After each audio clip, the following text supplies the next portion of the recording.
Et salut à tous, ici Aurélien Oreca. Je vous avais parlé de faire une nouvelle petite vidéo sur un test d'une petite moto.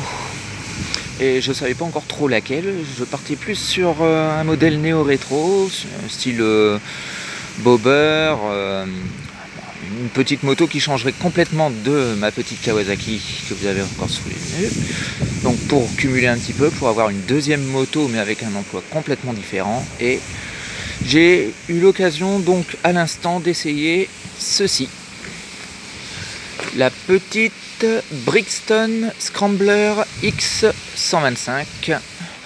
Alors déjà pour commencer, un grand merci à la concession Freebike 22 de Langueux, donc qui centre essentiellement Yamaha mais qui proposait également d'autres modèles. Bon, avec quand même un parking un petit peu moins étendu en termes de marque que ce que je vous avais présenté l'autre jour sur Richard Auto. Mais franchement, cette petite moto, la petite Brixton, donc je ne m'attendais pas vraiment à un essai fulgurant et elle m'a vraiment surpris en bien sur plusieurs points. Je vais vous expliquer ça assez rapidement. Alors, premier point déjà en termes de poids. La petite, elle fait aux alentours de 130 kg avec son petit réservoir de 14 litres si je ne m'abuse. Et franchement, en termes de son, j'ai été bluffé de base par le bruit que cette petite moto faisait à l'arrêt. Juste. Alors par contre, le seul problème de cette moto, c'est que pour écouter le son à l'arrêt, c'est assez compliqué. Parce que si vous mettez la béquille latérale, eh ben, le moteur va pas s'allumer. On va essayer quand même, mais je pense que ça va pas marcher. Alors vous voyez, ça marche pas. Mais ça vrombit bien. En termes de compteur, bon, comme vous voyez, c'est pas extrêmement simpliste, mais bon, on a quand même la majorité des informations qui sont présentes, donc une jauge à carburant, le kilométrage, la vitesse engagée et le compte tour. Alors vous avez un compte tour à 16 000 tours minute, mais pas forcément, vous n'irez pas au-dessus des 10 000 je pense. Et à partir des 8 000, on commence à avoir quelques vibrations qui ne sont pas forcément agréables quand vous cherchez une moto balade. Mais honnêtement, celle-là, elle est... Moto balade justement, c'est vraiment une moto que je me permettrais de recommander à des débutants. Pourquoi? Alors déjà, elle est vraiment pas chère, elle est à 2500 € neuve pour sa version Brixton BX, un peu plus pour la version Scrambler X, sachant que cette version Scrambler c'est le haut de gamme de la marque Brixton. Également au niveau du passage de vitesse, bon, vous allez peut-être un petit peu galérer au début parce que c'est une boîte sans raccord, mais le levier il est un petit peu mou quand vous voulez monter, mais un peu dur quand vous voulez descendre en termes de vitesse. Donc bon, après c'est un coup à prendre, je pense. Bon, moto essentiellement faite pour le solo parce que la selle est très très confortable, hein, ceci dit, c'est vraiment une selle de bonne qualité, il n'y a pas de problème avec ça. Le seul truc, c'est que c'est vraiment fait pour une seule personne, hein. Vous pouvez éventuellement tenter un duo, mais sachant que c'est une moto qui ne va pas monter très très haut en termes de vitesse, je vois pas l'intérêt. Niveau accélération, honnêtement, bon, c'est pas la Ninja, hein, forcément, on est dans un autre style, et en termes de Vmax, je pense qu'on peut aller à 100 réels, mais pas tellement plus, c'est vraiment une moto balade. Le frein arrière, alors là lui pour le coup je ne sais pas si c'est uniquement ce modèle là qui le fait ou si c'est tous les modèles de Scrambler X, mais il grince dès qu'on appuie dessus, et ça honnêtement je suis pas fan du tout en termes de confort auditif, mais il fonctionne bien, ça par contre aucun problème, vous risquez pas de caler avec ça, vous risquez pas de vous faire peur là. Je pense que pour les freinages d'urgence, bon j'ai pas eu l'occasion d'en faire un, mais ça va vraiment bien se défendre. Et le frein avant, lui, il va vraiment vous piler la moto si vous appuyez un peu trop dessus. Donc c'est un coup à prendre.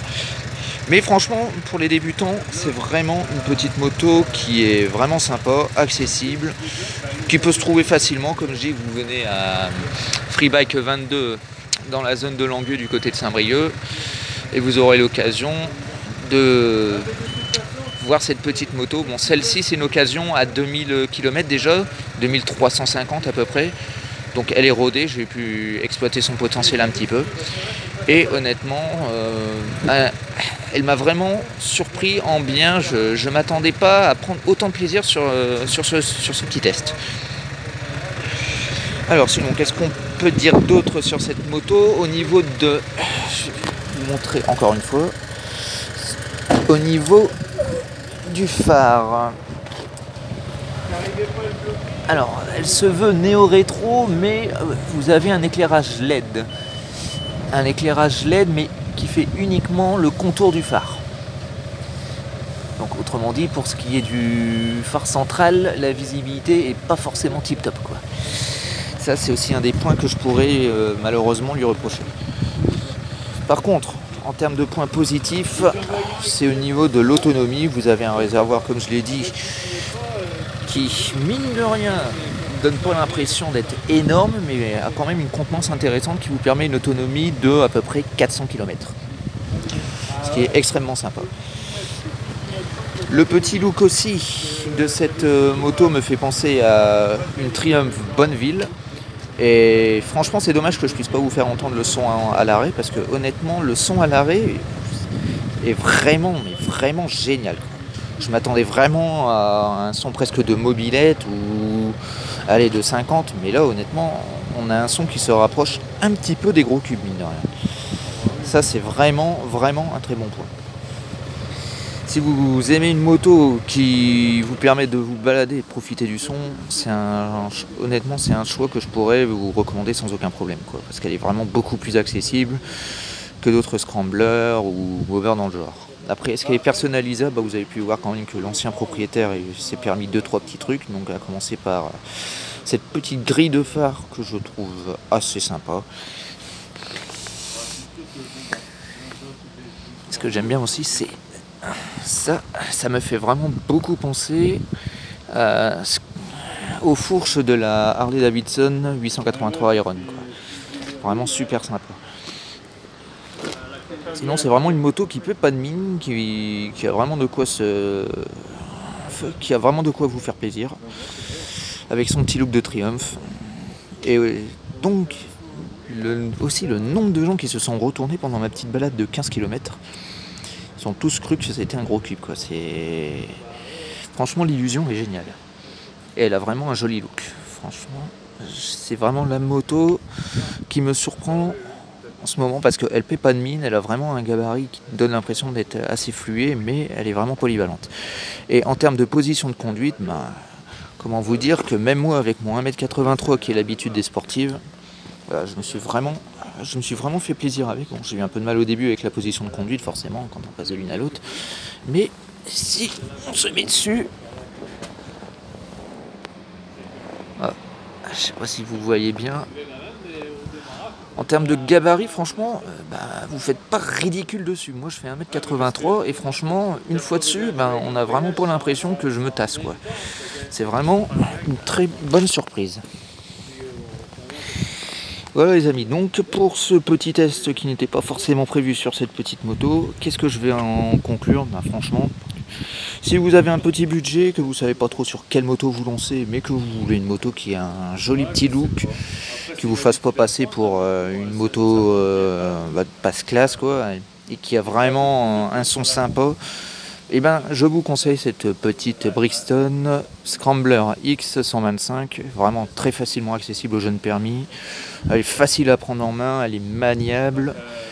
J'aime bien aussi ce côté des pneus assez mixtes. Vous avez la possibilité, pas uniquement, contrairement à des sportifs, vous contenter des routes. Vous pouvez éventuellement passer dans quelques petits chemins de gravier à allure modérée, mais ça passe. Et franchement, c'est vraiment une moto, bon, je ne vais pas la qualifier de tout-terrain, mais elle est vraiment assez polyvalente. Par contre, son gros problème, c'est la VMAX, donc vous évitez tout ce qui est voie rapide et tout ce qui est autoroute, évidemment.